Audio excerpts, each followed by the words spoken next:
All right, we're doing another Ask Dave Rubin, so here we go. At Alish Rezai asked me, what do you think of hashtag JeSuisMilo? All right, so if you guys don't know about this, Milo Yiannopoulos, who's actually a former guest on the Rubin Report, he had his Twitter verification, the little blue check next to the name, he had it removed by Twitter this week, and it's apparently the first time that they've taken away the blue check as sort of retribution for not liking what somebody's saying on Twitter. They've banned accounts before, they've suspended accounts, but they took away the verification. Now the verification, all that does is say that he actually is the real Milo Yiannopoulos, which as I've sat across from him, he actually is the real one. Now there's a billion accounts that are faking to be him, which I'm finding very irritating in my mentions.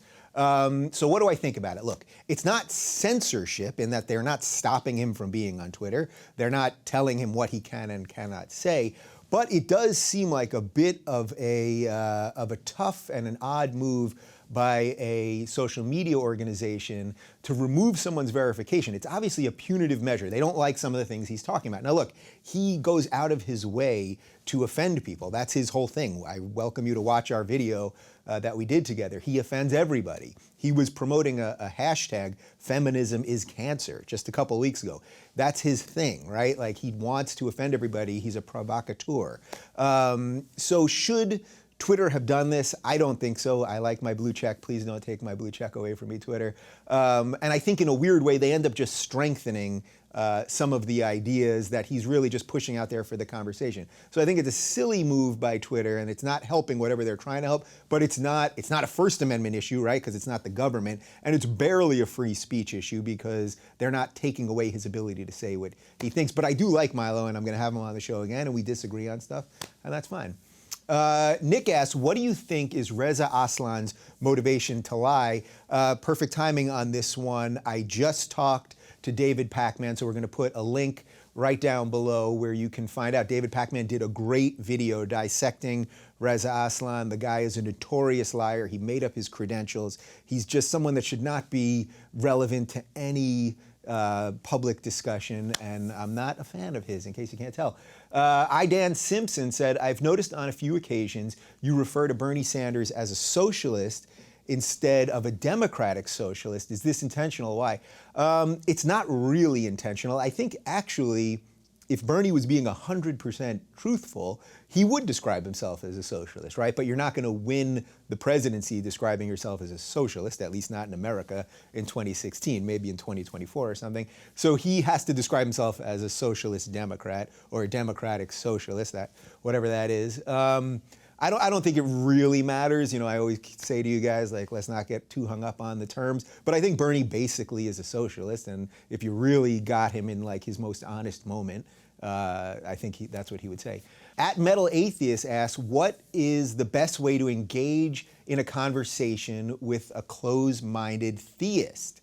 I would say buy the book by my former guest, Peter Boghossian, A Manual for Creating Atheists. He literally lays it out. That is the entire point of the book. And it's not about attacking them, and it's not about mocking them. They're allowed to have different views. Everybody's allowed. But it's about how do you open those conversations and talk to people in a rational, honest way about your ideas. And maybe they'll convince you of something that you didn't know about. All right.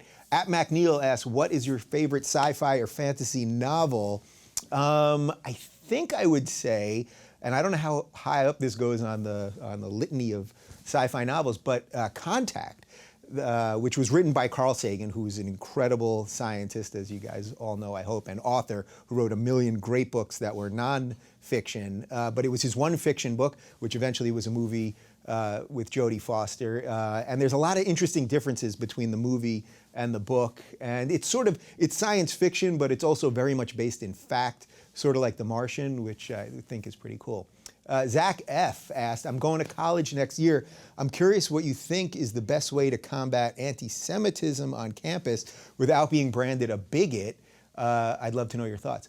I thought this was an interesting question because how to combat anti-Semitism without being labeled a bigot. So you're saying, how do I stop people from hating Jews without people saying that I'm a bigot? There's some odd logic in that, but I guess that's sort of how things work out. As I would say in anything, whatever the minority group that you're trying to defend is, pretty much everybody's just humans, and you really just gotta just sort of, if you stand for basic liberal human principles, whatever your religion is, whatever your color is, whatever your race is, then that's sort of what will rise to the top. I know that's probably not the greatest answer in the world, but I think that's a good jumping off point. At Alan DLG said, hey Dave, I've lived in a great and loving Christian home all my life, so I've always been pretty comfortable with the concept of death. You live a good Christian life, you die, and then you go to heaven forever. Very comforting stuff. It wasn't until recently that I started to question the things that I had believed my whole life. The one thing that seems to be holding me back from saying that I'm full-on agnostic atheist is death. It's incredibly terrifying to me, and I think about it every day. I know it's something all men before me have done, and that I have to face it at some point. I guess what I'm trying to ask is, how do you deal with this, and what comforts you when you think of death? Thank you. I don't think about death that often. I really don't. I know if I watched a lot of Woody Allen movies, I would. I have watched a lot of Woody Allen movies, and it always seems kind of silly. We're here right this second, so I have no idea what happens when you die, and I just really can't worry about it that much. And it would seem crazy to me to do that. Like, you got to do it while you're here. And finally, at K3TI said, what music do you listen to? I'm big on 80s classic rock. I just went to a Journey concert a couple months ago. Love Fleetwood Mac. I listen to a lot of jazz. I listen to a lot of ambient stuff. I like the Cafe Del Mar channel on Pandora. Not a huge fan of words in general in music. So there you go. All right, guys, thanks for playing along, and we'll do another one of these next week.